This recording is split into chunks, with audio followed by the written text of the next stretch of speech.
I have to find a way not to waste so much energy in doing this review. But how? How?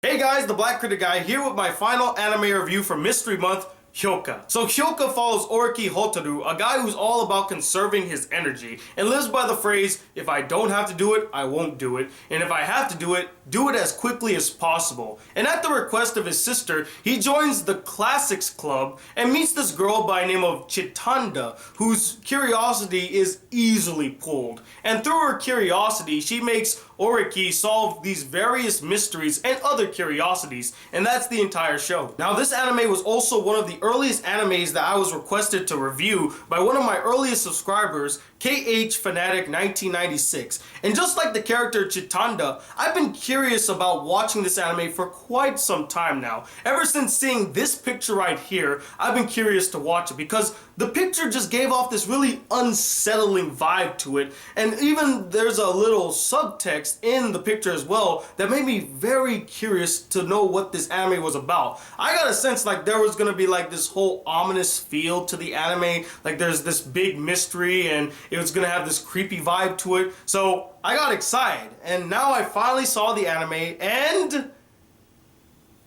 it was definitely not the anime that I expected it to be after seeing that picture. But that's okay, it's not the anime's fault, it's my fault for jumping to a conclusion before even seeing the anime. But even on its own merits, the anime just comes off as pretty average. It's decent. The few things that I enjoyed about this anime was, first off, the animation. I thought the animation was very solid, and in a couple episodes the animation was very beautiful, especially in the last episode with the sakura trees.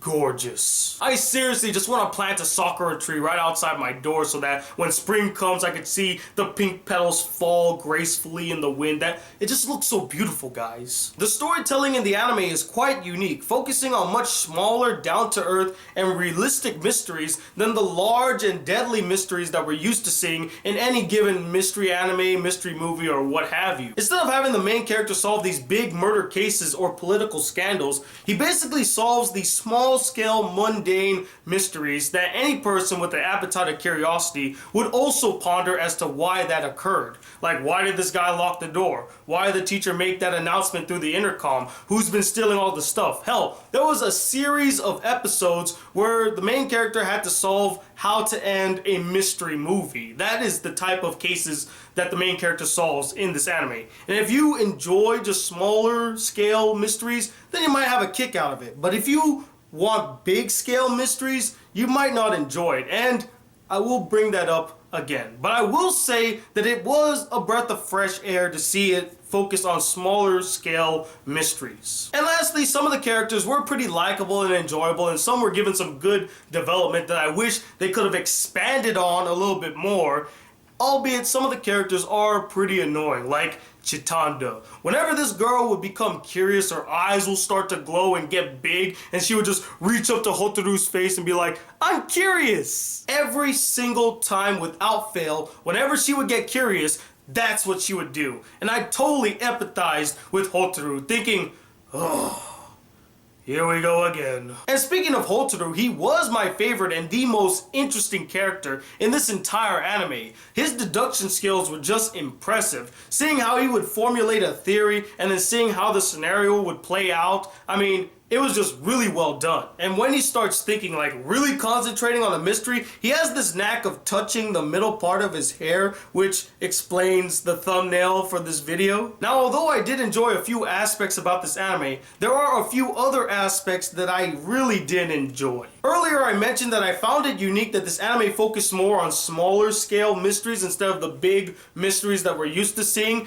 And although I did find it unique, I also found it very mundane and uninteresting. I really didn't care much about any of the mysteries that happened in this anime. There were two mysteries that I found kind of interesting for a while, but after a while I just forgot about it. I was like, wasn't that interesting. So basically, its greatest strength, the small-scale realistic mysteries, is also its biggest weakness. Because there isn't much to be invested in. There isn't much that really engages the audience or pulls in interest. I mean, how interesting would it be to watch an entire episode in which the characters try to figure out why somebody locked a door? Not that interesting, right? And yeah, there are a few mysteries in the anime that are pretty interesting, but they're far too few to really carry the anime or to make it any better. And the last major problem that I have with this anime was the fact that they didn't explore or expand on the characters, both main and supporting. I mean, you got an understanding of what their personalities are like and what their relationships are with other people, but you don't really get an understanding of their backstory, what makes this character tick. They explore it now and again, but it's very brief, like very brief. There's this one side character named Arisu who's having a conversation with somebody online, and I wanted to know who is that person she was talking to online. What does that person mean to Arisu? And I thought they could do a whole character arc exploring that, but nope, they just show it briefly and then they never explore it again. They never show it again. And that brings up another point about this anime.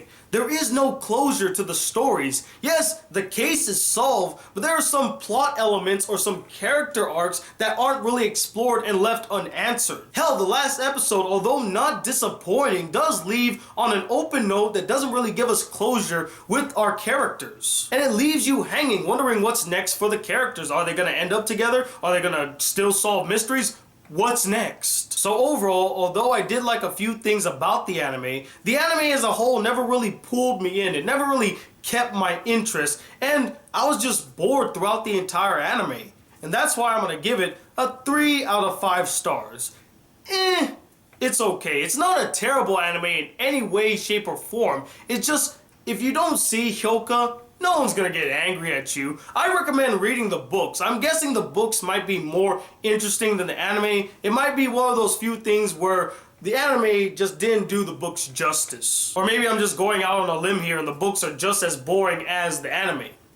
Who knows? But anyway, what did you guys think of this anime? Did you really like it? Or did you find it really boring and it never pulled your interest? Have you read the book series? And if so, does the anime do the book series justice? And let me know who is your favorite mystery detective in an anime. Comment below and let me know. And stay tuned this Monday, 10 p.m. Eastern Standard Time. I'll be doing my monthly live chat as always. And also, I have a poll going on right now. It's a different poll, not the same one from my update video. I actually shut that down because apparently it won't let me see votes past 100. It only stops at 100 and I can't see anything more. So I'm doing a test run with another poll making site. So I'll put a link in the description below. Click that link and go to the poll, answer the question, and I want to see if it can pass 100. If it does, that's the poll site that I'm going to use from now on. But until Monday, guys, hit that subscribe button if you're new to my channel. Welcome to the Black Critic Guy. Like this video if you really enjoyed it, and I'm Tony Watt II, the Black Critic Guy. Till then, peace, YouTube.